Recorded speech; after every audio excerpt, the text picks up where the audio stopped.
Hello friends, welcome to my classes. I hope you all are doing great. मैं रश्मि श्रीवास्तव। आज हम फिर से वाक्यांशों के लिए एक शब्द पर बात करने वाले हैं। लास्ट वीडियोस में आपने कुछ शब्द देखे थे। ये ऐसे शब्द हैं जो कि आपके एग्ज़ाम में बार बार पूछे जाते हैं, और कुछ शब्द ऐसे हैं जो शायद आपने देखे भी नहीं होंगे, जो कि जब आपका एग्ज़ाम टफ करते हैं तो ऐसे ही क्वेश्चंस आपके एग्ज़ाम में पूछे जाते हैं। और बिलीव मी, आप इसे एक बार देखिए, और इसके बाद आप जब टेस्ट सीरीज़ लगाएंगे तो आप खुद ही देखेंगे इनमें से आपको बहुत सारी चीज़ें देखने को मिलेंगी। ठीक है। लास्ट में 2 वीडियोस में हमने वाक्यांशों के लिए एक शब्द के बहुत सारे फैक्ट्स देखे थे। आज हम फिर से इसी पर बात करने वाले हैं। चलिए देखते हैं विदाउट वेस्टिंग टाइम। और उस वीडियो का लिंक मैं डिस्क्रिप्शन में डाल दूंगी, तो उससे भी आप ज़रूर देखिएगा। देखिए, सबसे पहले इंद्र को जीतने वाला एक होता है आपका जितेंद्रिय, ठीक है, और एक होता है इंद्रजीत। देखिए, क्वेश्चंस हमारे दिमाग में बार बार हमारी आंखों के सामने आते हैं, लेकिन हमें उन क्वेश्चंस को बहुत ही ध्यान से बारीकी से पढ़ना है। यहाँ पे एक शब्द दिया हुआ है इंद्रजीत, मतलब इंद्र को जीतने वाला। ठीक, इंद्र को जीतने वाला अगर पूछा जाए आपसे तो आप इंद्रजीत लगाएंगे, लेकिन अगर पूछा जाए जिसकी इंद्रियां वश में हों, ठीक है, या इंद्रियों को जीतने वाला, तो वो जितेंद्रिय होगा।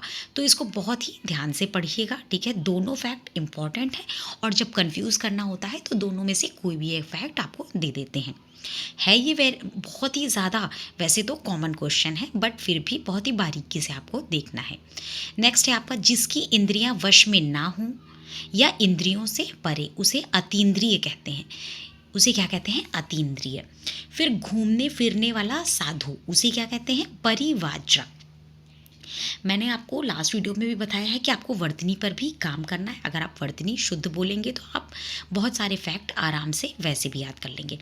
घूमने फिरने वाला साधु, उसको बोलते हैं परिव्राजक। फिर वह स्त्री जिसका नया विवाह हुआ हो, उसे नवोढ़ा बोलते हैं। क्या बोलते हैं? नवोढ़ा। फिर बहुत पहले ब्याही स्त्री, उसे बोलेंगे प्रौढ़ा। ठीक है, आपसे बार बार पूछा जाता है बहुत पहले ब्याही स्त्री। इस तरह के देखिए कुछ पैटर्न भी होता है, जैसे एक इस तरह के क्वेश्चंस भी आपसे कई बार पूछे जाते हैं ना, बहुत पहले ब्याही स्त्री या फिर अभी अभी जिसका हाल ही में विवाह हुआ है। तो इस तरह के क्वेश्चन भी आपको ध्यान में रखने हैं। फिर है आजीवन ब्रह्मचर्य का व्रत रखने वाला, उसको नैष्ठिक कहते हैं। आपसे डायरेक्ट पूछ लेगा नैष्ठिक, उसके बाद 4 ऑप्शन दे देगा, तो आपको याद रखना है आजीवन ब्रह्मचर्य का व्रत रखने वाला उसे कहते हैं नैष्ठिक। हाथ की सफाई हस्त लाघव, हाथ की सफाई हस्त लाघव। फिर जिसकी कोई कामना ना हो निष्काम, जिसकी कोई कामना ना हो निष्काम।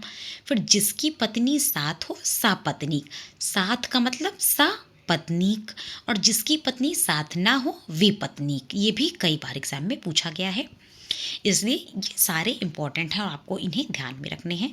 बिलीव मी, मैं जितने आपको बता रही हूँ आप सिर्फ उतने ही अपने पढ़ लीजिए। आपके 4 से 6 वीडियो हैं, आप इन्हें देख लीजिए, यहाँ से आपका एक भी क्वेश्चन मिस नहीं होगा। फिर जो सदा शुभदायी हो उसे सदाशिव कहते हैं। जो सदा शुभदायी हो उसे कहेंगे सदाशिव। और जो वचन से परे हो वचनातीत, वचन से परे उसे क्या कहते हैं? वचनातीत। तो ये इस तरीके से कुछ फैक्ट थे जो आपने देखे, जो आपके एग्ज़ाम के लिए बहुत ही ज़रूरी हैं। मिलते हैं नेक्स्ट वीडियो में, तब तक के लिए टेक केयर।